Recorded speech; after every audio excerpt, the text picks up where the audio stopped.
بسم اللہ الرحمن الرحیم الحمد للہ رب العالمین والعاقبۃ للمتقین ولا عدوان الا علی الظالمین والصلاة والسلام علی سید الانبیاء والمرسلین وعلی آلہ وصحبہ اجمعین ومن تبعہم بإحسان الی یوم الدین۔ اشہد ان لا الہ الا اللہ وحدہ لا شریک لہ واشہد ان محمدا عبدہ ورسولہ، اما بعد۔ قرآن حکیم کا نواں پارہ سورہ الاعراف کی آیت 88 سے لے کر آخر تک اور اس کے بعد سورہ انفال کی ابتدائی 40 آیات پر مشتمل ہے، اور اس کا پہلا لفظ ہے قال الملأ، جس کا معنی ہے سرداروں نے کہا۔ یہ تسلسل ہے حضرت شعیب علیہ السلام کے قصے کا، اور معلوم ہے کہ اس سورہ مبارکہ میں اللہ رب العزت والجلال نے حضرت آدم، حضرت نوح، حضرت ہود، حضرت صالح اور حضرت شعیب علیہ السلام کا قصہ کسی قدر تفصیل کے ساتھ بیان فرمایا ہے۔ حضرت نوح علیہ السلام کی قوم کا علاقہ غالباً ملک عراق تھا، اور قوم عاد جن کی طرف حضرت ہود علیہ السلام کو مبعوث کیا گیا، وہ یمن کے ریتلے ٹیلوں میں رہنے والے لوگ تھے جنہیں الاحقاف بھی کہا جاتا ہے۔ اور حضرت صالح علیہ السلام ثمود کی طرف مبعوث ہوئے، جو وادی القریٰ، جو حجاز میں مدینہ اور تبوک کے درمیان واقع ہے، اور حضرت شعیب علیہ السلام مدین کی طرف مبعوث ہوئے۔ ان کی تعلیمات تفصیل کے ساتھ بیان ہوئی، اور نویں پارے کا آغاز ہوتا ہے کہ قال الملأ الذین استکبروا من قومہ، کہ ان کی قوم یعنی حضرت شعیب علیہ السلام کی قوم کے سرداروں نے یوں کہا لَنُخْرِجَنَّكَ یا شعیب، کہ اے شعیب ہم تمہیں نکال باہر کریں گے، تمہیں ہی نہیں وَالَّذِينَ آمَنُوا مَعَكَ، اور ان لوگوں کو بھی جو تم پر ایمان لائے ہیں، أَوْ لَتَعُودُنَّ فِي مِلَّتِنَا، یا تم ہماری ملت میں واپس آؤ گے۔ گویا کہ یہ وہ زمانہ تھا جب ایمان لانے والوں پر اور کلمہ توحید پڑھنے والوں پر مکہ مکرمہ میں عرصہ حیات تنگ کیا جا رہا تھا، اور انہیں وہاں سے نکلنے پر مجبور کیا جا رہا تھا، اور ان کے سامنے ایک ہی اختیار رکھا گیا تھا کہ وہ واپس اسی دین کی طرف پلٹ آئیں جو چھوڑ کر، جس کی حقیقت جان کر وہ کلمہ توحید پڑھ کر نور ایمان سے اپنے سینے منور کر چکے۔ تو ان کی قوم نے جب یوں کہا تو حضرت شعیب علیہ السلام نے ان سے کہا کہ اولو کننا کارہین، ہم بھلا کیسے پلٹ سکتے ہیں جبکہ اللہ نے ہمیں ہدایت دی ہے؟ تو کیا ہم نے اللہ پر جھوٹ باندھا؟ اگر ہم تمہارے دین کی طرف واپس پلٹیں، اس کا مطلب تو یہ ہوا کہ ہم جھوٹ بول رہے تھے۔ اللہ نے ہمیں اس کفر سے نجات دی ہے اور نعمت توحید سے مالا مال کیا ہے، تو اب ہم واپس پلٹنے کے نہیں۔ اور پھر اس قوم کا بھی انجام وہی ہوا جو انبیاء اور مرسلین کو جھٹلانے والوں کا ہوتا ہے۔ اور حضرت شعیب علیہ السلام حسرت سے یہ کہتے ہوئے وہاں سے چلے، لقد ابلغتکم رسالات ربی، اے میری قوم میں نے تم تک اپنے رب کا پیغام پہنچا دیا تھا، ونصحت لکم، میں نے تمہاری خیر خواہی کی انتہا کر دی۔ تو دیکھو کس طرح ان کافر قوم پر انہیں تأسف ہو رہا تھا۔ حضرت شعیب علیہ السلام اور ان کی قوم کا قصہ بیان کرنے کے بعد قرآن حکیم نے ایک عمومی قاعدہ بیان فرمایا ہے۔ فرمایا کہ ہم نے جو بھی نبی بھیجا تو پھر اس بستی کے رہنے والوں کو مختلف حالات سے ہم نے گزارا، الا اخذنا اہلها بالبأساء والضراء لعلهم يضرعون، کہ تنگی ترشی میں ہم نے انہیں مبتلا کیا، مقصود یہ تھا کہ یہ اللہ کے حضور گڑ گڑائیں گے۔ اور پھر ایسے بھی ہوا، ثم بدلنا مکان السیئۃ الحسنہ، ہم نے ان کی بری حالت بدل کر ان کی حالت سنوار دی، یہاں تک کہ جب ان کے مالی حالات بہتر ہو گئے، حتی عفو، ثروت بڑھی، وقالوا قد مس آباءنا الضراء والسراء، کہ یہ تو گویا کہ ایک چکر ہے، ہوتا ہی رہتا ہے، اتفاقات ہیں زمانے کے کہ کبھی تنگی ہوتی ہے، کبھی فراخی ہوتی ہے، تو یہ اس کا تعلق ہمارے اعمال یا عقائد سے نہیں۔ جب وہ یہاں تک پہنچنے لگے، جب اس طرح سوچنے لگے، تو فرمایا ہم نے انہیں اچانک پکڑ لیا جبکہ انہیں پتہ بھی نہیں تھا۔ تو یہ گویا کہ اس وقت کے اہل مکہ کے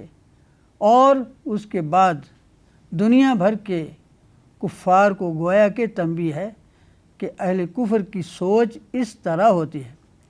کہ وہ دنیا میں نصیحت پکڑنے کی بجائے نعمت سے منعم حقیقی کو پہچاننے کی بجائے اور آزمائش میں ڈالنے والے کی حکمت پر غور کرنے کی بجائے وہ اسے آنکھیں بند کر کے چلتے رہتے ہیں۔ چنانچہ فرمایا کہ کیا شہروں میں رہنے والے، کیا بستیوں میں رہنے والے اس بات سے بے خوف ہو گئے ہیں کہ ایسا ہو سکتا ہے کہ ہمارا عذاب انہیں دبوچ لے جبکہ وہ سو رہے ہوں؟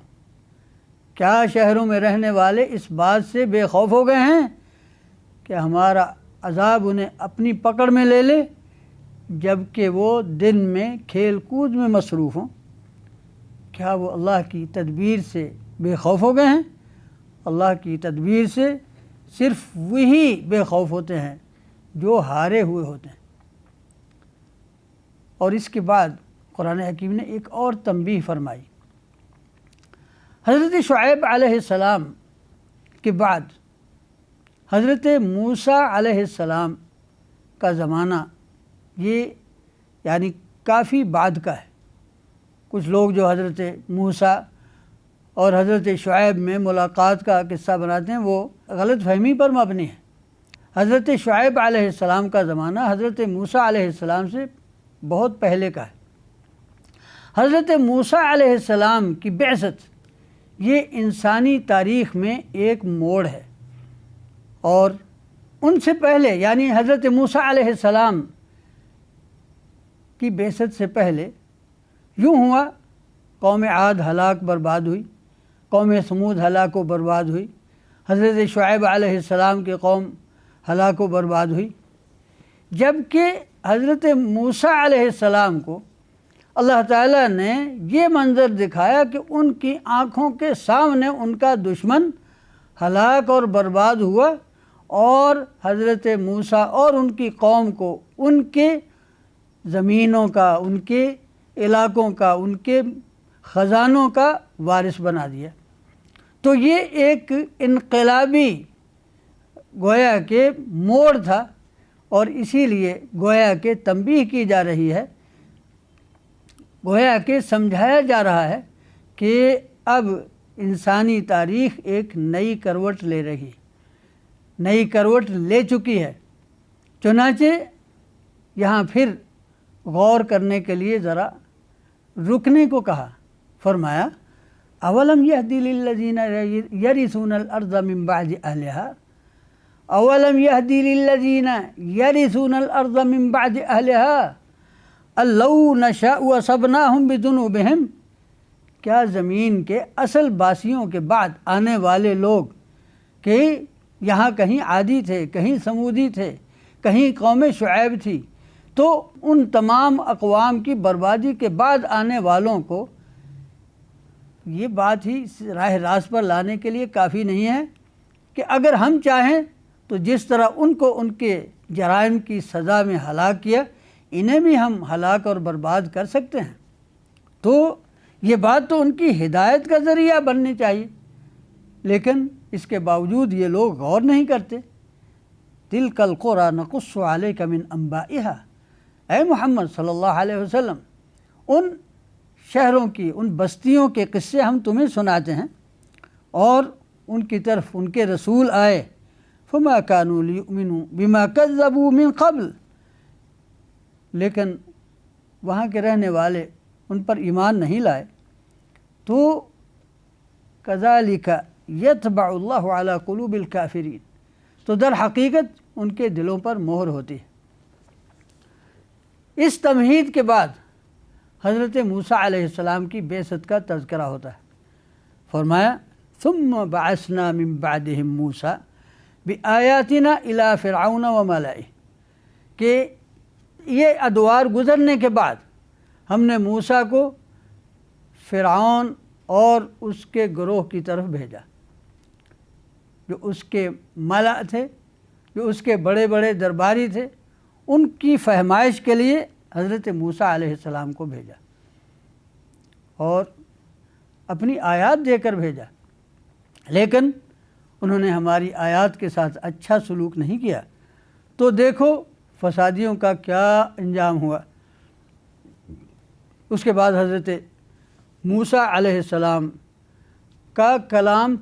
اور جس طرح انہوں نے فرعون اور آل فرعون کو سمجھانے کی کوشش کی، اس کا بیان ہوتا ہے، اور پھر یہ کس طرح فرعون نے مقابلے میں جادوگر بلا لیے، اور پھر جادوگروں نے کس طرح رسیاں اور چھڑیاں پھینکیں، اور کس طرح حضرت موسیٰ علیہ السلام کا عصا ایک بڑا اژدہا بن کر ان سب کو نگل گیا، اور کس طرح وہ مغلوب ہوئے۔ صرف مغلوب نہیں ہوئے بلکہ وہ ایمان لانے پر مجبور ہوئے۔ لیکن فرعون اور آل فرعون اپنی اس واضح شکست کے باوجود اپنی بات پر اڑے رہے کہ جادوگر جو حضرت موسیٰ علیہ السلام کے مقابلے میں آئے تھے وہ تو مان گئے، لیکن یہ لوگ جو ان کے سہارے پر مقابلہ کر رہے تھے یہ کفر پر اڑے رہے۔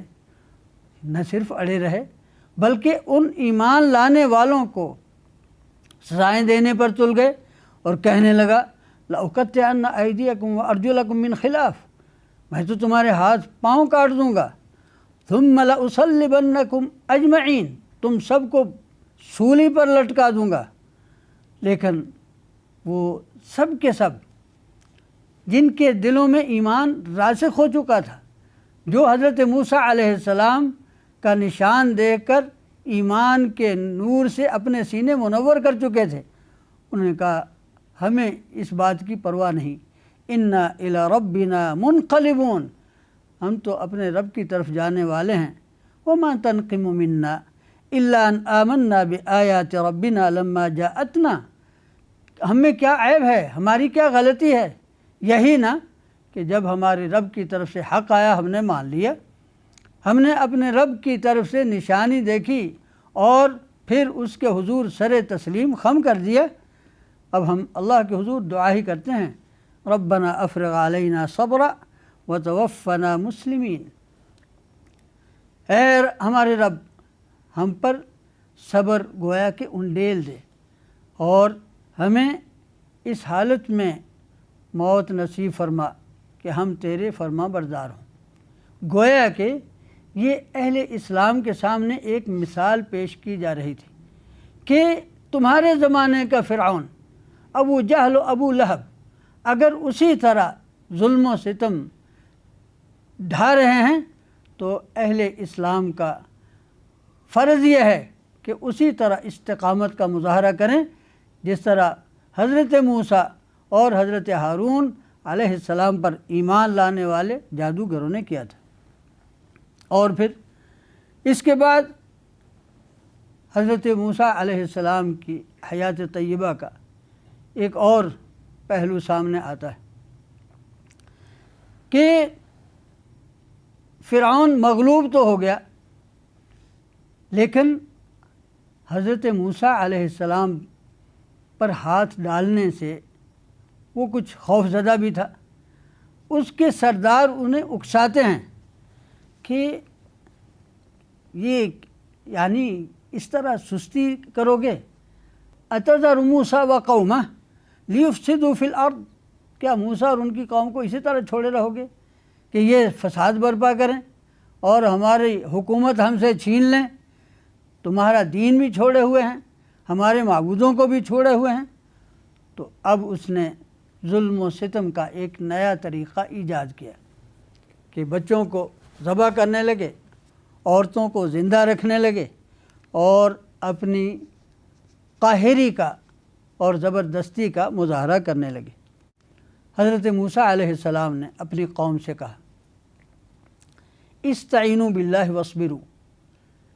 اللہ سے مدد حاصل کرو اور صبر کرو۔ ان الارض للہ یورثها من یشاء، کہ زمین اللہ کی ہے، جسے چاہتا ہے وارث بناتا ہے۔ والعاقبۃ للمتقین، اور انجام اہل تقوی کا ہی ہوگا۔ لیکن ان کی قوم کچھ اور ہی طرح کی تھی۔ انہوں نے حضرت موسیٰ سے شکوہ شروع کر دیا کہ تمہارے آنے سے پہلے بھی یہی حالت تھی، اب تمہارے آنے کے بعد بھی یہی حالت ہے۔ تو حضرت موسیٰ علیہ السلام نے فرمایا کہ استقلال سے کام لو، استقامت کا مظاہرہ کرو، ان قریب اسی زمین کے تم وارث بنو گے اور پھر اللہ تعالیٰ دیکھے گا تم کیا کرتے ہو۔ یہاں پر قرآن حکیم حضرت موسیٰ علیہ السلام کی حیات طیبہ کے ایک اور دور کا تذکرہ کرتا ہے، اور جیسا کہ اسی صورت میں پہلے سنت الہیہ کا ذکر ہوا کہ جب ہم کوئی نبی مبعوث کرتے ہیں تو اس بستی کو مختلف حالات سے گزارتے ہیں، مقصود یہ ہوتا ہے کہ اللہ کے حضور گڑ گڑائیں۔ چنانچہ اسی قانون کے مطابق فرعون اور آل فرعون پر مختلف مصائب پے در پے آئے۔ چنانچہ قرآن حکیم ارشاد فرماتا ہے وَلَقَدْ أَخَذْنَا آلَ فِرْعَوْنَ بِالسِّنِينَ وَنَقْصٍ مِّنَ الثَّمَرَاتِ لَعَلَّهُمْ يَذَّكَّرُونَ، کہ ہم نے آل فرعون کو قحط سالی کا شکار کر دیا، پھل کم ہو گئے، یہ اس لیے تھا کہ وہ نصیحت حاصل کریں، لیکن انہوں نے نصیحت حاصل کرنے کی بجائے بدبختی کہ وہ الٹ راستے پر چل نکلے کہ جب صورتحال بہتر ہوتی تو سمجھتے کہ یہ ہمارا کمال ہے، ہماری منصوبہ بندی ہے، ہماری مہارت ہے، اور اگر صورتحال دگرگوں ہوتی تو پھر کہتے کہ یہ موسیٰ اور اس کے ساتھیوں کی نحوست ہے، والعیاذ باللہ۔ دونوں حالتوں میں غلط سوچتے رہے۔ قرآن نے فرمایا کہ ان کی نحوست ان کے ساتھ ہے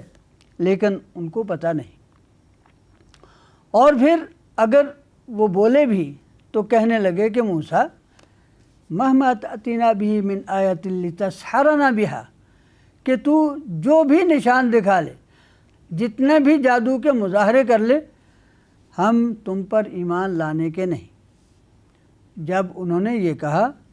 تو پھر اللہ رب العزت والجلال نے مختلف قسم کے عذاب پے در پے ان پر نازل کیے۔ چنانچہ فرمایا فَأَرْسَلْنَا عَلَيْهِمُ الطُّوفَانَ وَالْجَرَادَ وَالْقُمَّلَ وَالضَّفَادِعَ وَالدَّمَ آیات مفصلات، ان پر سیلاب بھیج دیا، ان پر ٹڈی دل بھیجے، ان پر جوؤں اور چیچڑیوں کا عذاب مسلط کیا، اور مینڈک ہی مینڈک اور اسی طرح خون، یہ مختلف عذاب کی صورتوں میں انہیں مبتلا کر دیا، اور وہ تھے بھی مجرم۔ اب جب عذاب ان پر مسلط ہوا تو اب کہنے لگے کہ موسیٰ اپنے رب سے دعا مانگو کہ اگر تمہاری دعا سے یہ عذاب ہم سے ٹل جائے، لَنُؤْمِنَنَّ لَكَ، پھر ہم تم پر ایمان لے آئیں گے، وَلَنُرْسِلَنَّ مَعَكَ بَنِي اسرائیل،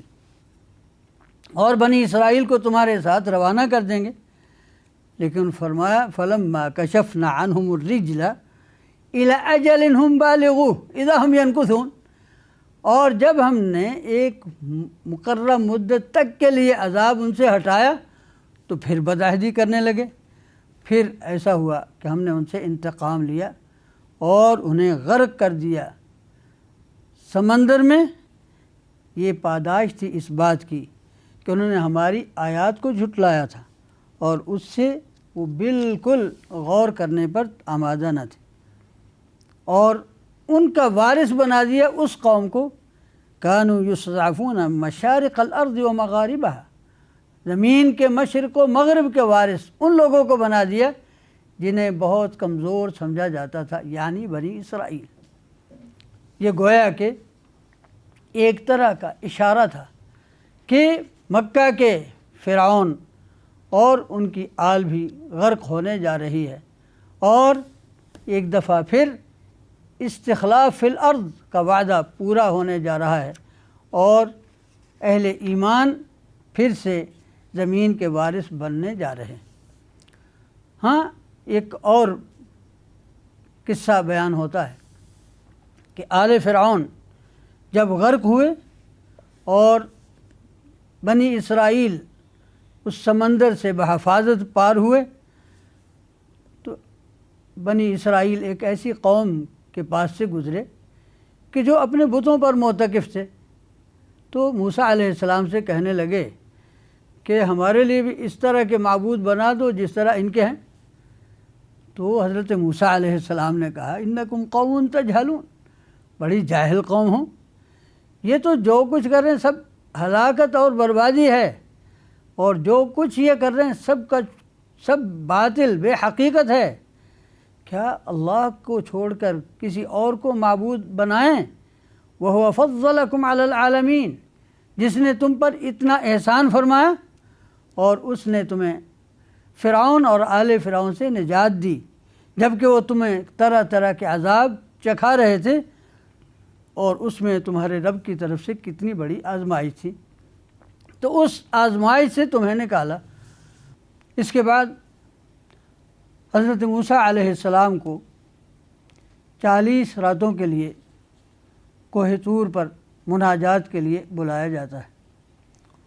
اور وہاں وہ واقعہ بھی پیش آتا ہے کہ انہوں نے رب تعالیٰ سے زیارت کا مطالبہ کر دیا، اور اللہ رب العزت والجلال نے ارشاد فرمایا کہ لن ترانی، اس دنیا میں تم مجھے نہیں دیکھ سکتے۔ اور پھر ہوا کہ پہاڑ پر تجلی ہوئی اور حضرت موسیٰ بے ہوش ہو کر گر پڑے۔ جب ہوش آئی تو پھر اللہ کے حضور توبہ کی اور ایمان کا اعادہ کیا۔ اللہ رب العزت والجلال نے انہیں وہاں تورات کی نعمت عطا کی،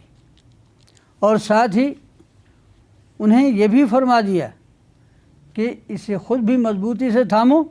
اور اپنی قوم کو بھی حکم دو کہ مضبوطی سے تھامیں۔ اور پھر حضرت موسیٰ علیہ السلام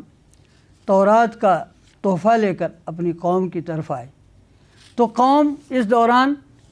ایک اور ہی فتنے میں مبتلا ہو چکی تھی۔ وہ سونے کا بچڑا جو ایک جادوگر نے بنایا تھا اس کو معبود بنائے ہوئے تھے، اور بلکہ یہ کہہ رہے تھے کہ ہمارا تمہارا معبود تو دراصل یہ ہے۔ حضرت ہارون علیہ السلام نے انہیں کافی سمجھایا کہ تمہارا رب تو وہ رحمان ہے، لیکن وہ لوگ سمجھ نہیں پائے۔ کہا کہ حضرت موسیٰ علیہ السلام آئیں گے تو پھر دیکھا جائے گا۔ حضرت موسیٰ علیہ السلام جب آئے تو ان سے وہ منظر برداشت نہ ہوا۔ حدیث میں آتا ہے، نبی صلی اللہ علیہ وسلم نے فرمایا لیس الخبر کالمعاینہ، کہ سنی ہوئی بات وہ دیکھی ہوئی بات کی طرح نہیں ہوتی، یعنی دیکھنے کا اثر اور ہوتا ہے کہ حضرت موسیٰ علیہ السلام کو خبر تو پہلے ہی مل گئی تھی کہ قوم ایک گمراہی کا شکار ہو چکی ہے، لیکن جب وہاں انہیں بچھڑے کی عبادت کرتے ہوئے دیکھا تو ان سے برداشت نہ ہوا۔ حضرت ہارون علیہ السلام کو بھی ڈانٹا تو اور ان کے سر کے بال پکڑ کر جھنجھوڑا، تو پھر انہوں نے کہا کہ بھائی اس طرح تو نہ کرو، میرے ساتھ بھی ان ظالموں جیسا سلوک نہ کرو۔ حضرت موسیٰ علیہ السلام نے یہ دعا کی، رب اغفر لی ولاخی وادخلنا برحمتک وانت ارحم الراحمین، کہ اے رب تعالی مجھے اور میرے بھائی کو معاف کر، اور اپنی رحمت کے ساتھ ہمیں اپنی رحمت میں جگہ دے کہ تو ارحم الراحمین ہے۔ اور اس کے بعد پھر اللہ رب العزت والجلال ان لوگوں کا قصہ بیان فرماتا ہے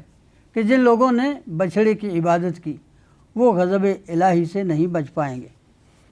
اس کے بعد حضرت موسیٰ علیہ السلام نے جب قوم کو تورات ملنے کی خبر دی اور اس پر عمل کرنے کا حکم دیا تو وہ ایک نیا مطالبہ لے کر کھڑے ہوئے اور کہنے لگے کہ ہم تو تب مانیں گے کہ جب ہم اپنے آنکھوں سے یہ سب کچھ دیکھ لیں۔ حضرت موسیٰ علیہ السلام اپنی قوم سے 70 افراد کو لے کر پھر وہاں پہنچے، اور ہوا یہ کہ ان کو بھی جب بے ہوشی نے آ لیا تو حضرت موسیٰ علیہ السلام نے اس وقت توبہ اور استغفار کی اور کہا کہ اے رب تعالی اتہلکنا بما فعل السفہاء منا، اے رب تعالی یہ احمقوں کی کیے کی سزا ہماری ہلاکت کے نتیجے میں ہم کو تو نہ دے۔ اور کہا کہ یہ تو تیری طرف سے آزمائش ہے، تو جسے چاہتا ہے گمراہ کرتا ہے، جسے چاہتا ہے ہدایت سے نوازتا ہے، اور تو ہی بخشنے والا ہے، ہمارا ولی ہے، اور تو ہی سب سے زیادہ بخشنے والا ہے۔ اللہ رب العزت والجلال نے فرمایا کہ میری رحمت تمام جہانوں کو وسعت میں لیے ہوئے، لیکن وہ مقرر ہوگی ان لوگوں کے لیے، فَسَأَكْتُبُهَا لِلَّذِينَ يَتَّقُونَ وَيُؤْتُونَ الزَّكَاةَ وَالَّذِينَ هُمْ بِآيَاتِنَا يُؤْمِنُونَ، کہ جو تقوی سے بہرہ مند ہیں، جو زکوٰۃ دیتے ہیں اور ہماری آیتوں پر ایمان لاتے ہیں، وہ لوگ الذین یتبعون الرسول النبی الامی، جو رسول نبی امی کی اتباع کرتے ہیں، جسے وہ لکھا ہوا پاتے ہیں تورات میں اور انجیل میں، جو انہیں حکم دیتا ہے نیکی کا اور انہیں برائی سے روکتا ہے، وَيُحِلُّ لَهُمُ الطَّيِّبَاتِ، اور ان کے لیے پاکیزہ چیزیں حلال کرتا ہے، وَيُحَرِّمُ عَلَيْهِمُ الْخَبَائِثَ وَيَضَعُ عَنْهُمْ إِصْرَهُمْ وَالْأَغْلَالَ الَّتِي كَانَتْ عَلَيْهِمْ، اور انہیں ان بیڑیوں، زنجیروں اور توقوں سے نجات دلاتا ہے جو گمراہ عقائد اور رسوم کی شکل میں ان لوگوں نے خود پر ڈال رکھے ہیں۔ تو جو لوگ اس پر ایمان لائیں گے، ان کی تائید کریں گے اور ان کی نصرت کریں گے، اور ان کی اتباع کریں گے اور اس نور پر ایمان لائیں گے جو ان کے ساتھ نازل ہوا، وہی لوگ فلاح پانے والے۔ تو گویا یہ صفت ہے حضرت محمد رسول اللہ صلی اللہ علیہ وسلم کی تورات میں اور انجیل میں۔ تو یہ گویا کہ خبر دی گئی کہ ایک تسلسل رسالت کا جو حضرت موسیٰ علیہ السلام تک پہنچا اور پھر انجیل کی شکل میں حضرت عیسیٰ علیہ السلام تک پہنچا، اب یہی سلسلہ نبوت و رسالت حضرت محمد رسول اللہ صلی اللہ علیہ وسلم تک پہنچ چکا اور آپ کے سر پر ختم نبوت کا تاج رکھا جا چکا۔ چنانچہ آپ کو حکم ہوتا ہے کہ اے محمد صلی اللہ علیہ وسلم اعلان کر دو، انی رسول اللہ الیکم جمیعا، کہ میں تم سب کی طرف اللہ کا رسول ہوں، وہ رب کہ جو آسمانوں اور زمین کا بادشاہ ہے اور جس کے سوا کوئی عبادت کے لائق نہیں، جو زندہ کرتا اور مارتا ہے۔ تو اللہ پر اور اس کے رسول پر ایمان لاؤ، اس نبی امی پر جو اللہ پر ایمان لاتا ہے، اس کے تمام کلمات پر ایمان لاتا ہے، اور اس کی اتباع کرو تاکہ تم ہدایت پاؤ۔ اور حضرت موسیٰ علیہ السلام کی قوم میں بھی کچھ لوگ ایسے تھے کہ جو ہدایت پر کار بن رہے، اور پھر انہیں 12 قبیلوں میں بانٹ دیا گیا۔ اور جب حضرت موسیٰ علیہ السلام سے ان کی قوم نے پانی کا مطالبہ کیا تو وحی ہوئی کہ پتھر پر عصا ماریں، تو اس میں سے 12 چشمے پھوٹے اور ہر قبیلہ ایک ایک چشمے سے مستفید ہونے لگا، اور انہیں حکم ہوا کہ اب اس بستی میں جاؤ کہ جو تمہارے لیے مقدر کر دی گئی ہے، اور اللہ کے حضور سر جھکاتے ہوئے داخل ہونا ہے۔ لیکن ان لوگوں نے وہ لفظ بھی بدل دیا اور اپنی حالت بھی بدل لی، اس کی بجائے کچھ اور ہی کہتے ہوئے اور اپنی حالت سجدے کی بجائے کچھ اور ہی بناتے ہوئے وہاں داخل ہوئے۔ تو جب یہ ہوا تو پھر ان پر آسمان سے عذاب برسا۔ معنی یہ ہے کہ اللہ تعالیٰ کی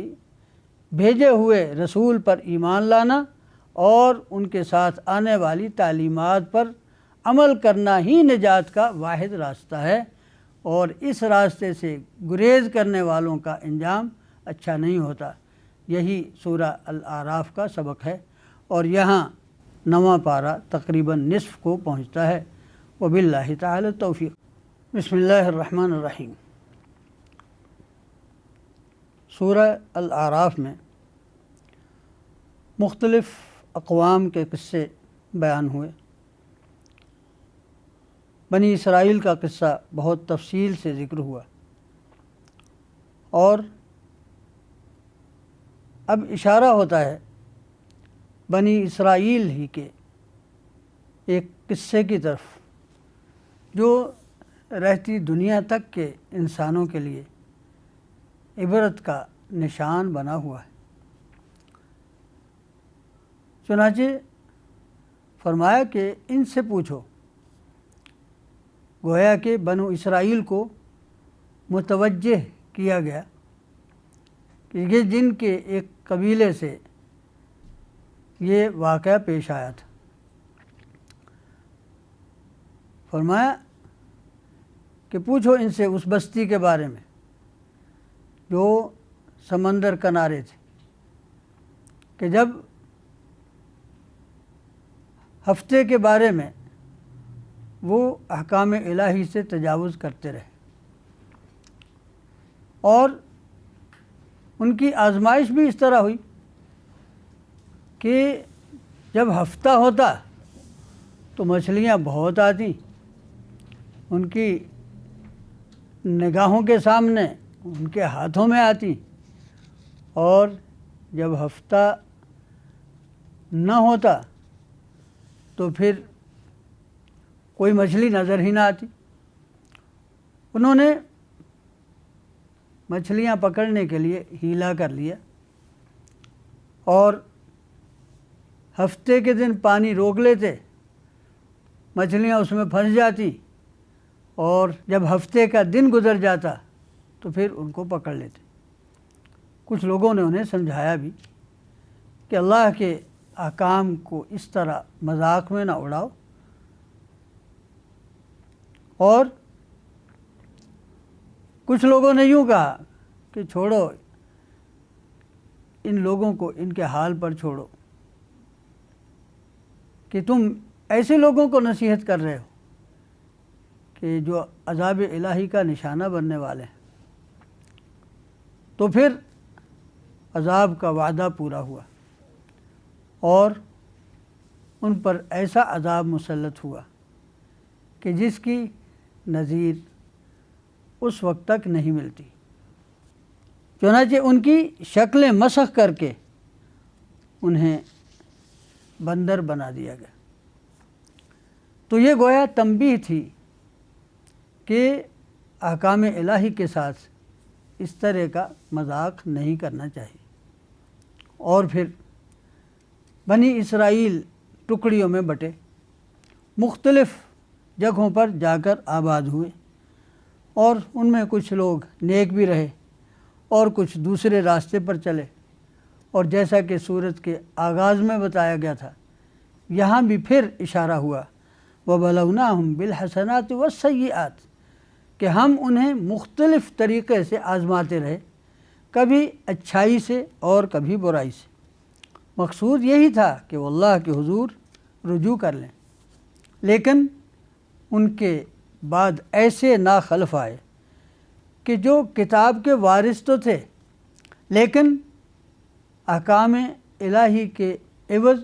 دنیا کا مال پسند کرتے، اور اپنے دل میں کہتے سیغفر لنا، اللہ بخشنے والا ہے،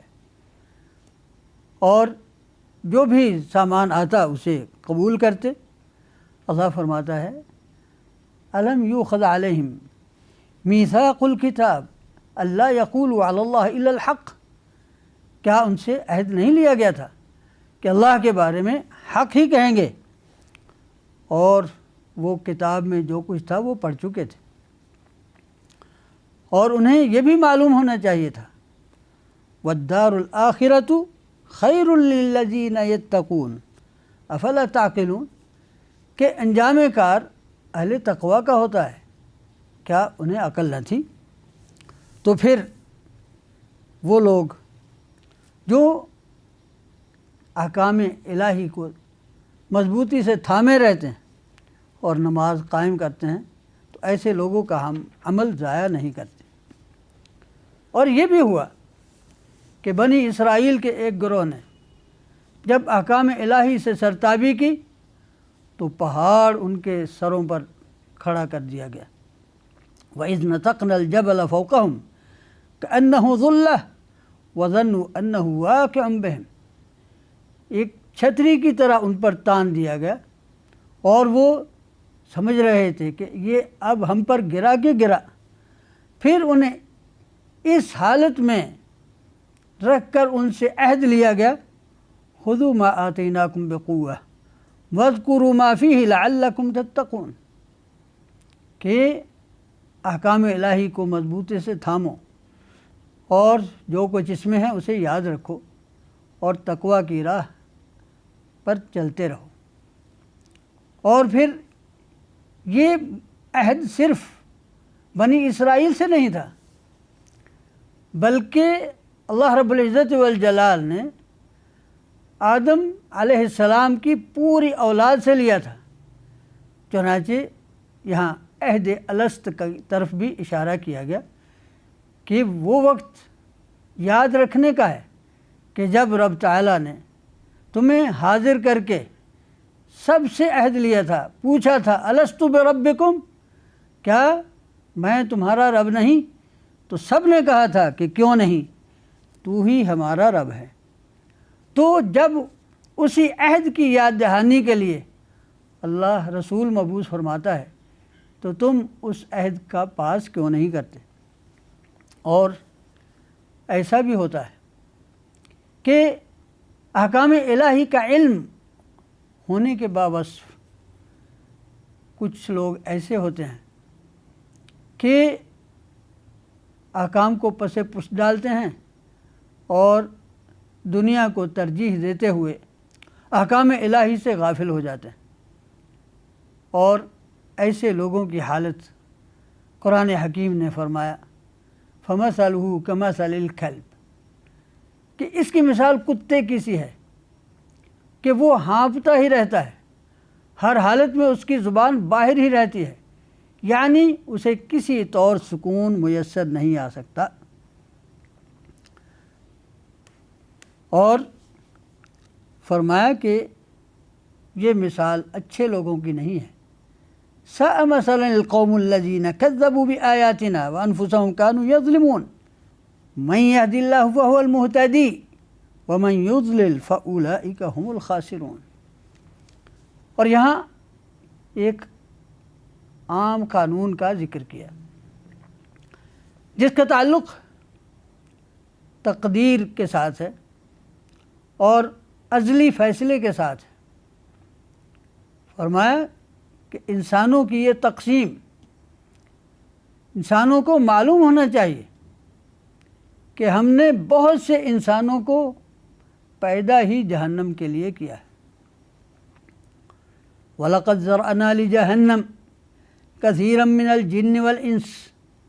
لَهُمْ قُلُوبٌ لَا يَفْقَهُونَ بِهَا، ان کے دل ایسے ہیں کہ جن کے ساتھ وہ بالکل غور و تدبر نہیں کرتے، بظاہر ان کی آنکھیں ہیں لیکن ان سے دیکھتے نہیں، ان کے کان ہیں لیکن سنتے نہیں، وہ جانوروں کی طرح ہیں بلکہ ان سے بھی گئے گزرے ہیں، یہی ہیں جو غفلت کا شکار رہتے ہیں۔ گویا کہ ہر انسان کو اپنا جائزہ لینا چاہیے کہ وہ کیا غور و تدبر کرتا ہے، آیات الہی سے عبرت حاصل کرتا ہے، اور کہیں ایسا تو نہیں کہ اس کے اعمال، اس کا رویہ ان لوگوں سے متشابہ ہو جنہیں اللہ تعالیٰ نے جہنم کا ایندھن بننے کے لیے پیدا کیا ہے، والعیاذ باللہ۔ اور اس مقام پر اللہ رب العزت والجلال نے اپنے اسماء حسنہ کا حوالہ دیا، فرمایا وَلِلَّهِ الْأَسْمَاءُ الْحُسْنَى فَادْعُوهُ بِهَا وَذَرُوا الَّذِينَ يُلْحِدُونَ فِي أَسْمَائِهِ سَيُجْزَوْنَ مَا كَانُوا يَعْمَلُونَ وَمِمَّنْ خَلَقْنَا أُمَّةٌ يَهْدُونَ بِالْحَقِّ وَبِهِ يَعْدِلُونَ، اور ہماری مخلوق میں یعنی ہمارے بندوں میں ایک بڑی جماعت ایسی بھی ہے جو حق کی طرف رہنمائی کرتی بھی ہے اور اسی کے ساتھ عدل اور انصاف سے کام لیتی ہے۔ اور ہاں، جو لوگ آیات کی تکذیب کا راستہ اپنائے ہوئے ہیں، فرمایا ہم انہیں اس طرح آہستہ آہستہ انجام کی طرف لے جا رہے ہیں کہ انہیں علم تک نہیں ہوتا، انہیں مہلت دے رہے ہیں، اور انہیں معلوم ہونا چاہیے میری تدبیر بہت مضبوط ہے۔ کیا انہوں نے کبھی غور نہیں کیا ما بصاحب من جنہ، کہ ان کی طرف جو رسول مبعوث ہوا ہے وہ معاذ اللہ مجنون تو نہیں ہے، ان هو الا نذیر مبین۔ گویا کہ تمام کفار کو متنبہ کیا جا رہا ہے کہ اتنا عظیم الشان رسول تمہاری طرف مبعوث ہوا، جس طرح نوح علیہ السلام آئے تھے، جس طرح ہود علیہ السلام آئے تھے، جس طرح حضرت موسیٰ آئے تھے، اب سب سے آخر میں حضرت محمد رسول اللہ صلی اللہ علیہ وسلم کو مبعوث کیا گیا ہے۔ تو اب انہیں غور سے اور تدبر سے کام لینا چاہیے کہ یہ واضح طور پر اللہ کا پیغام پہنچانے والا اس لائق نہیں کہ اس کی تکذیب کی جائے، بلکہ تمہارا فرض ہے، تمہاری نجات اس میں ہے کہ اس پر ایمان لاؤ اور اس کی اتباع کرو۔ اس مقام پر قرآن حکیم ارشاد فرماتا ہے کہ کچھ لوگ ایسے ہیں جو لا یعنی قسم کے سوال کرتے ہیں۔ مثلا یہی لوگ یسألونک عن الساعۃ ایان مرساہا، کہ قیامت کب آ رہی ہے؟ تو اے محمد صلی اللہ علیہ وسلم تم کہہ دو اس کا علم تو میرے رب کے پاس ہے، اس کا مقررہ وقت اس کے سوا کوئی نہیں جانتا، وہ خبر ایسی ہے آسمان و زمین میں بھاری ہے، وہ اچانک ہی آئے گی۔ وہ تو آپ سے ایسے پوچھتے ہیں جیسے آپ کو اس کا بہت شوق ہو۔ کہہ دو اس کا علم اللہ کے پاس ہے اور اکثر لوگ نہیں جانتے۔ اور ایک مرتبہ پھر حضرت محمد رسول اللہ صلی اللہ علیہ وسلم کا پیغام واضح کیا اور آپ کی زبان سے کہلوایا کہ کہہ دو لا املک لنفسی نفعا ولا ضرا الا ما شاء اللہ، کہ میں اپنے نفع نقصان کا بھی مالک نہیں، ہاں جو اللہ چاہے، اور اگر میں علم غیب رکھتا تو میں بہت سی بھلائی اکٹھی کر لیتا اور آرام ہی آرام پہنچتا اور مجھے کبھی کوئی زک نہ پہنچتی۔ میں تو اللہ کی طرف سے ڈرانے والا اور اس کی طرف سے خوشخبری سنانے والا ہوں ان لوگوں کو جو ایمان لاتے ہیں۔ اب جس طرح سورت کے آغاز میں اللہ رب العزت والجلال نے تخلیق کائنات کا ذکر فرمایا تھا، اب ایک مرتبہ وہیں بات پہنچ رہی ہے۔ فرمایا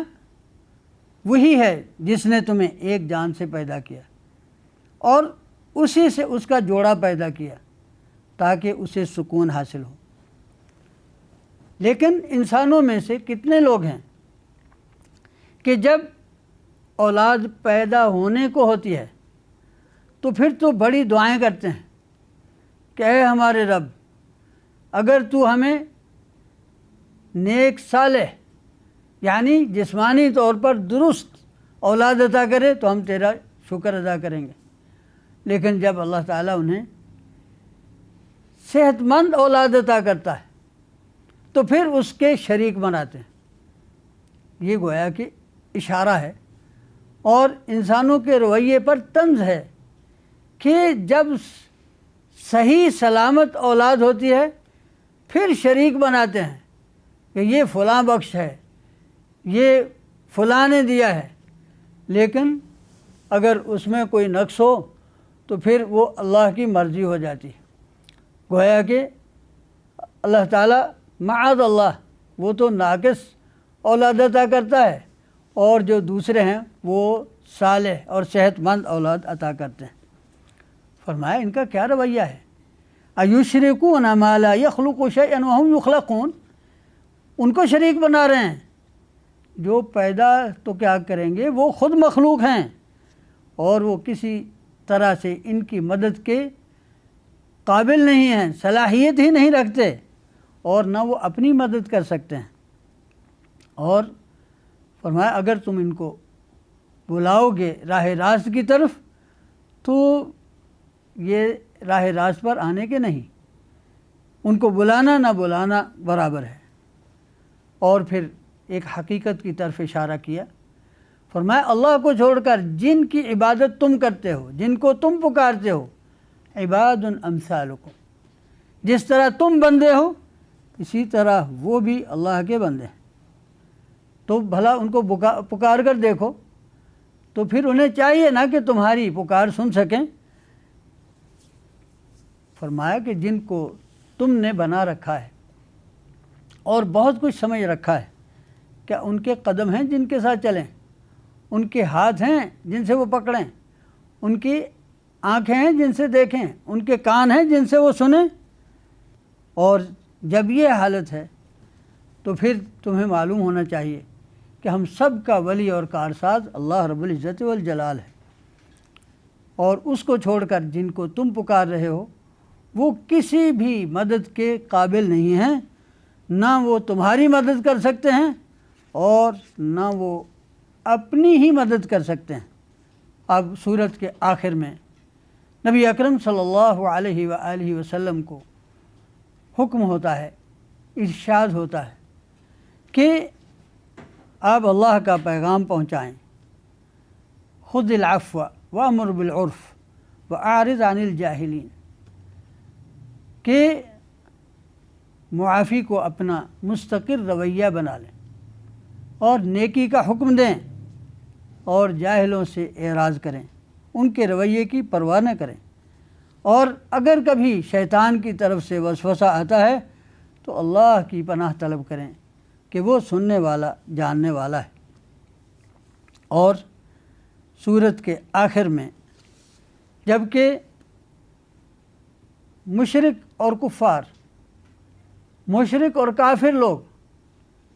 نشان طلب کر رہے تھے اور سمجھتے تھے کہ ہماری پسند کی نشانی ملے تو ہم اسے دیکھ کر ایمان لائیں، قرآن حکیم نے انہیں متوجہ کیا کہ سب سے بڑا نشان قرآن ہے۔ وَإِذَا قُرِئَ الْقُرْآنُ فَاسْتَمِعُوا لَهُ وَأَنصِتُوا لَعَلَّكُمْ تُرْحَمُونَ، جب قرآن پڑھا جائے تو خاموش ہو کر سنو اور امید رکھو کہ اللہ تعالیٰ کی رحمت تم پر برسے گی۔ اور ساتھ ہی نبی اکرم صلی اللہ علیہ وسلم کو حکم ہوتا ہے وَاذْكُرْ رَبَّكَ فِي نَفْسِكَ تَضَرُّعًا وَخِيفَةً وَدُونَ الْجَهْرِ مِنَ الْقَوْلِ بِالْغُدُوِّ وَالْآصَالِ وَلَا تَكُن مِّنَ الْغَافِلِينَ، اور اپنے جی میں اللہ کا ذکر کرتے رہو، گڑ گڑاتے ہوئے، عاجزی کے ساتھ اور اس سے ڈرتے ہوئے، اور کبھی پست آواز میں صبح و شام، اور کبھی غافلوں میں نہ ہو۔ اور فرمایا، یہ سورہ الاعراف کی آخری آیت ہے، ان الذین عند ربک لا یستکبرون عن عبادتہ، کہ جو تیرے رب کے حضور ہیں یعنی فرشتے، وہ اس کی عبادت سے تکبر نہیں کرتے اور اس کی تسبیح کرتے ہیں اور اس کے حضور سجدہ ریز رہتے ہیں۔ اور اسی آیت پر سجدہ بھی مسنون ہے۔ اور اس کے بعد ہے سورہ الانفال۔ الانفال جمع ہے نفل کی، اور یہ زائد چیز کو کہتے ہیں، اور شریعت اسلامی کی اصطلاح میں اور قرآن کی زبان میں یہ مال غنیمت کو کہا جاتا ہے، اور اسے نفل اور انفال اس لیے کہا جاتا ہے کہ پہلی امتوں پر میدان قتال میں حاصل ہونے والا مال غنیمت ان کے لیے حلال نہ ہوتا تھا، بلکہ آسمانی آگ اسے آ کر بھسم کر دیتی۔ امت محمدیہ علی سیدہ الصلاۃ والسلام کا خاصہ ہے کہ ان کے لیے مال غنیمت حلال کیا گیا۔ سورت کا آغاز ان الفاظ سے ہوتا ہے، بسم اللہ الرحمن الرحیم، یسألونک عن الانفال، اے نبی صلی اللہ علیہ وسلم، یہ آپ سے غنیمت کے بارے میں سوال کر رہے ہیں۔ پس منظر یہ ہے کہ غزوہ بدر میں فتح کے بعد بہت سا مال غنیمت مسلمانوں کے ہاتھ آیا، اور کچھ لوگوں کی خواہش تھی اپنی اپنی پسند کی چیزیں اس میں سے چن لیں، اور کچھ لوگوں نے ایسی چیزیں پسند بھی کر لی، کسی نے تلوار اٹھا لی، کسی نے کچھ اٹھا لیا۔ تو نبی اکرم صلی اللہ علیہ وسلم سے یہ سوال کرنے لگے کہ یہ مجھے دے دیں، یہ مجھے دے دیں۔ اور یہ بھی صحابہ کرام رضی اللہ عنہم کی سعادت مندی تھی کہ ایسا نہیں ہوا، حالانکہ پہلا موقع تھا کہ خود بخود اٹھا کر چلتے بنے، نبی اکرم صلی اللہ علیہ وسلم سے سوال کیا تو قرآن حکیم نے ان کی اس ادا کا بھی ذکر کیا، یسألونک عن الانفال، آپ سے غنیمت کے بارے میں سوال کرتے ہیں، تو اے محمد صلی اللہ علیہ وسلم تم بتا دو، الانفال للہ والرسول، کہ یہ اللہ اور اس کے رسول کی ملکیت ہیں، ان کے حکم کے مطابق فیصلہ ہوگا، فاتقوا اللہ واصلحوا ذات بینکم، جہاں تک تمہارا فریضہ ہے وہ ہے کہ اللہ کا تقوی اختیار کرو اور اپنی اصلاح کرو اور اللہ اور اس کے رسول کی اطاعت کرو اگر تم مومن ہو۔ اور مومن کون ہوتا ہے؟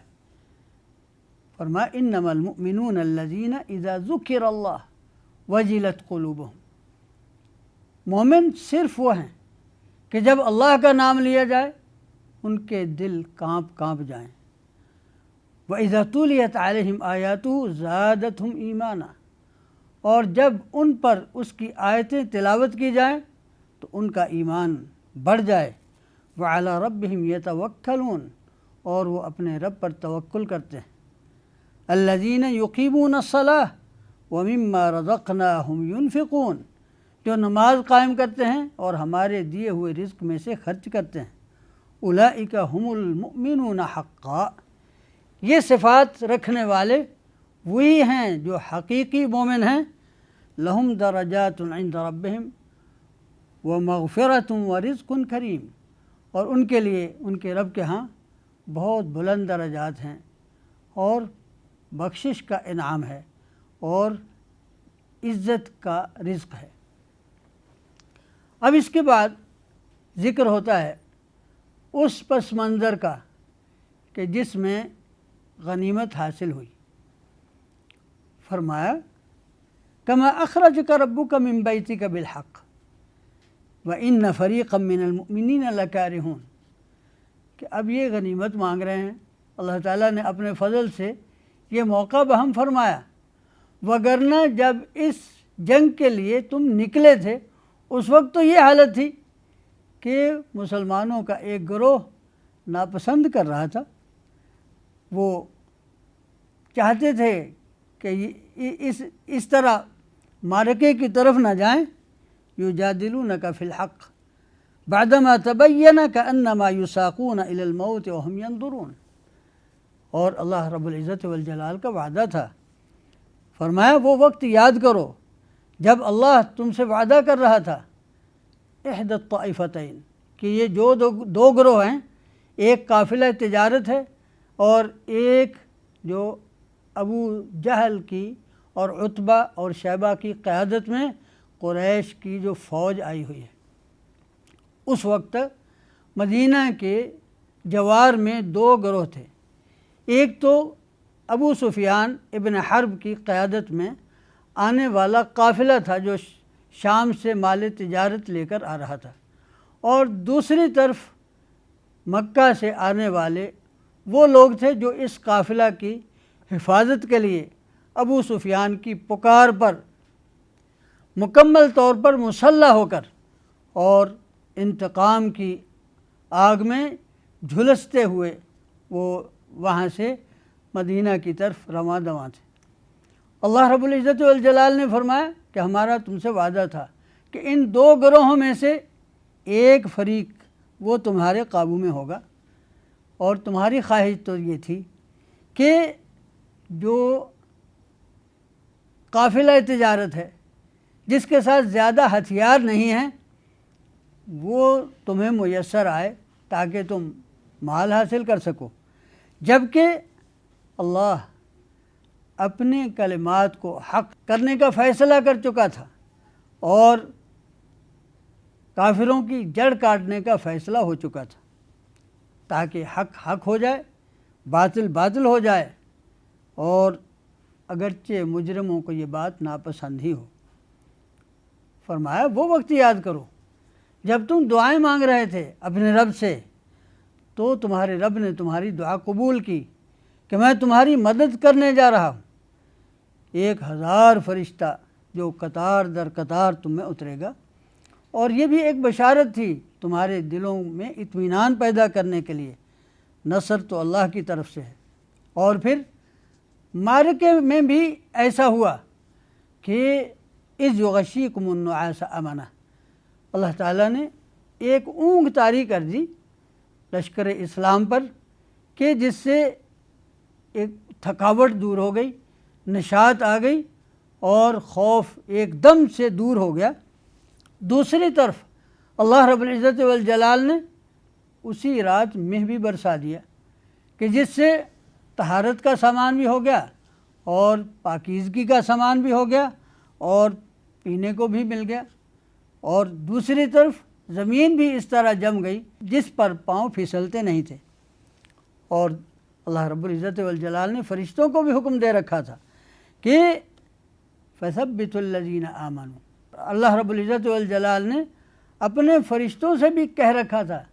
اِنِّی مَعَكُمْ، میں تمہارے ساتھ ہوں، فَثَبِّتُوا الَّذِينَ آمَنُوا، اہل ایمان کے دلوں کو جما دو۔ اور دوسری طرف قافلوں کے دلوں میں رعب طاری کر دیا، تو فرشتوں کو حکم تھا کہ ان کے ایک ایک جوڑ پر مارو، اور یہ سزا تھی اس بات کی کہ وہ اللہ اور اس کے رسول کے مخالف ہو گئے تھے۔ تو کفر کی راہ کا نتیجہ عذاب الہی چکھنے کے سوا کچھ نہیں ہوتا۔ اس کے بعد پھر حکم ہوتا ہے اہل ایمان کو کہ جب کبھی ایسا مقابلہ ہو اہل کفر سے تو تمہیں ان کے مقابلے میں ڈٹ جانا ہے۔ فَلَا تُوَلُّوهُمُ الْأَدْبَارَ، پیٹھ نہ دکھانا، کہ ایسے موقع پر اگر کوئی پیٹھ دکھاتا ہے، ہاں اگر کوئی حکمت عملی کے تحت یا پھر کمک کے انتظار میں دوسرے لوگوں کی طرف مضبوطی کے لیے اگر کوئی چال اختیار کرتا ہے تو یہ تو اور بات ہے۔ فرمایا اگر کوئی ویسے پیٹھ دکھاتا ہے فَقَدْ بَاءَ بِغَضَبٍ مِّنَ اللَّهِ، وہ اللہ کے غضب سے لوٹتا ہے اور اس کا ٹھکانہ جہنم ہے، بہت برا ٹھکانہ ہے۔ اور معلوم ہے کہ کفار کے مقابلے میں دو بدو جنگ ہو تو وہاں سے مفرور ہونا یہ کبیرہ گناہوں میں سے ہے۔ اور پھر فرمایا کہ انہیں تم نے نہیں مارا، انہیں اللہ نے مارا۔ اور معروف ہے کہ نبی اکرم صلی اللہ علیہ وسلم نے ایک مٹھی ریت کی کفار کی طرف پھینکی تھی جو ان تمام کی آنکھوں تک پہنچ گئی، تو فرمایا وَمَا رَمَيْتَ إِذْ رَمَيْتَ، وہ تم نے نہیں پھینکی تھی، وہ تو ہم نے پھینکی تھی۔ وَلْيُبْلِيَ الْمُؤْمِنِينَ مِنْهُ بَلَاءً حَسَنًا إِنَّ اللَّهَ سَمِيعٌ عَلِيمٌ، اور یہ اس لیے کہ اللہ کا فیصلہ ہے وَأَنَّ اللَّهَ مُوهِنُ كَيْدِ الْكَافِرِينَ۔ اور پھر اس کے بعد عمومی حکم ہوتا ہے کہ اے اہل ایمان،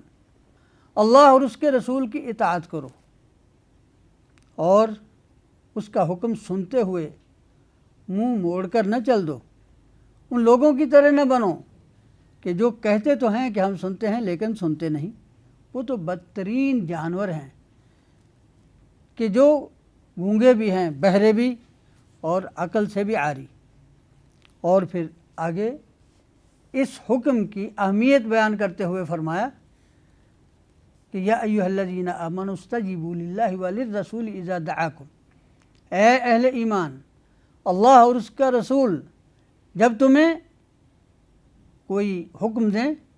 تو ان کی ندا پر لبیک کہو، اس لیے کہ اس میں تمہاری زندگی کا سامان ہے۔ اور یہ بھی یاد رکھنا وَاعْلَمُوا أَنَّ اللَّهَ يَحُولُ بَيْنَ الْمَرْءِ وَقَلْبِهِ، کہ کبھی اللہ انسان اور اس کے دل میں حائل بھی ہو جاتا ہے۔ ایسا نہ ہو کہ بعد میں تم حکم ماننا چاہو اور تمہیں توفیق ہی نہ ملے اور وہ موقع تم سے جاتا رہے۔ اور ایسے فتنے سے بچو جو صرف انہی کو اپنی لپیٹ میں نہیں لے گا کہ جو ظلم کے مرتکب ہوئے ہیں۔ اور فرمایا اس وقت کو یاد کرو جب تم تھوڑے سے تھے، تم تو ڈر رہے تھے کہ کہیں دنیا تمہیں اچک کر نہ لے جائے، اللہ نے تمہیں فتح دی، اپنی نصرت سے تمہیں نوازا اور تمہیں پاکیزہ رزق دیا تاکہ تم اس کا شکر ادا کرو۔ تو اہل ایمان کو یہ روا نہیں کہ اللہ اور اس کے رسول سے خیانت کریں۔ اور پھر ایک اور منظر بھی بیان کیا کہ اس جہاد اور اس قتال اور اس فتح کا مقدمہ کیا تھا، وہ تو ہجرت کا سفر تھا، اور وہ بھی اللہ تعالیٰ کی حفاظت میں کس طرح نبی اکرم صلی اللہ علیہ وسلم اور آپ کے صحابہ وہاں پہنچے۔ فرمایا وہ وقت بھی یاد رکھنے کا ہے جب کفار منصوبہ بنا رہے تھے، کوئی کہتا تھا کہ آپ کو باندھ دیں، کوئی کہتا تھا آپ کو قتل کر ڈالیں، کوئی کہتا تھا آپ کو کسی طرح سے نکال دیں، وہ اپنی تدبیر کر رہے تھے، اللہ اپنی تدبیر کر رہا تھا۔ اور ان کے کفر کی شدت کا یہ عالم تھا کہ ان میں سے ایک وہ بیت اللہ کا غلاف پکڑ کر کہہ رہا تھا کہ اے اللہ، اگر یہی حق ہے جو محمد کہتا ہے تو ہم پر آسمان سے پتھر برسا دے یا پھر کوئی دردناک عذاب دے دے۔ اللہ انہیں عذاب کرنے کا نہیں، جبکہ اے محمد صلی اللہ علیہ وسلم تم ان کے درمیان ہو، اور اللہ انہیں عذاب نہیں دینے کا جبکہ وہ استغفار کر رہے ہو۔ تو وہ تو عذاب کے مستحق ہیں، کیسے نہ ہوں، جبکہ وہ لوگوں کو دین حق سے روک رہے ہیں اور مسجد حرام سے روک رہے ہیں، اور وہ بالکل اس کی ولایت کے اہل نہ تھے۔ مسجد حرام کے متولی ہونے کے لائق تو وہ ہیں جو متقی ہیں، لیکن ان کی اکثریت علم نہیں رکھتی، اور وہ جو بظاہر نماز وغیرہ وہاں پڑھتے ہیں اس کی حالت کیا ہے، اس کی حقیقت کیا ہے؟ وہ تو تالیاں پیٹتے ہیں، سیٹیاں بجاتے ہیں۔ اور پھر فرمایا کہ اہل کفر ڈھیروں مال خرچ کریں گے۔ معلوم ہے وہ قافلہ تجارت اسی غرض سے بھیجا گیا تھا کہ مال حاصل کر کے مسلمانوں کے ساتھ جنگ میں استعمال کیا جا سکے۔ تو اللہ رب العزت والجلال نے پیشگی فرما دیا کہ اہل کفر ڈھیروں مال خرچ کریں گے اللہ کی راہ سے لوگوں کو روکنے کے لیے، لیکن یہ جتنا بھی خرچ کر لیں ان کے اخراجات ان کے لیے حسرت کا موجب ہوں گے، اور ان کے نصیب میں مغلوب ہونے کے سوا کچھ نہیں ہوگا۔ اس لیے کہ اللہ کا فیصلہ ہے کہ خبیث اور طیب کو الگ الگ کرنا ہے۔ ہاں، اللہ تعالیٰ خبیث کو ایک جگہ جمع کر کے اس کا ڈھیر بنا کر ان سب کو جہنم واصل کرے گا کہ یہی لوگ خسارہ پانے والے ہیں۔ اور اب یہاں خطاب ہوتا ہے اہل کفر کی طرف کہ ان کو پیغام دے دو کہ اگر اب بھی باز آ جائیں تو جو کچھ اب تک وہ کر چکے انہیں معاف کر دیا جائے گا، لیکن اگر وہ اپنی سابقہ روش کی طرف پلٹے تو ہمارا بھی قانون گزر چکا ہے اور وہ معلوم ہے۔ اور فرمایا وَقَاتِلُوهُمْ، یہ 9ویں پارے کی آخری آیات ہیں۔ فرمایا کہ ان سے جنگ کرو حَتَّى لَا تَكُونَ فِتْنَةٌ وَيَكُونَ الدِّينُ كُلُّهُ لِلَّهِ فَإِنِ انْتَهَوْا فَإِنَّ اللَّهَ بِمَا يَعْمَلُونَ بَصِيرٌ، کہ ان سے جنگ کرو یہاں تک کہ دنیا میں کوئی شرارت باقی نہ رہے اور سب کے سب اللہ کے حکم کے فرما بردار ہو جائیں۔ اگر وہ لوگ سرتابی کرتے ہیں تو جان رکھو وہ جو کچھ کرتے ہیں اللہ دیکھ رہا ہے، اور اگر وہ سرتابی کرتے ہیں تو پھر فَاعْلَمُوا أَنَّ اللَّهَ مَوْلَاكُمْ، تو جان رکھو کہ اللہ تمہارا مولا ہے، تمہارا کارساز ہے۔ نعم المولا و نعم النصیر، وہ بہترین مولا ہے اور بہترین مددگار ہے، بہترین کارساز ہے۔ یہاں پر 9واں پارہ مکمل ہوتا ہے۔ والحمد للہ رب العالمین۔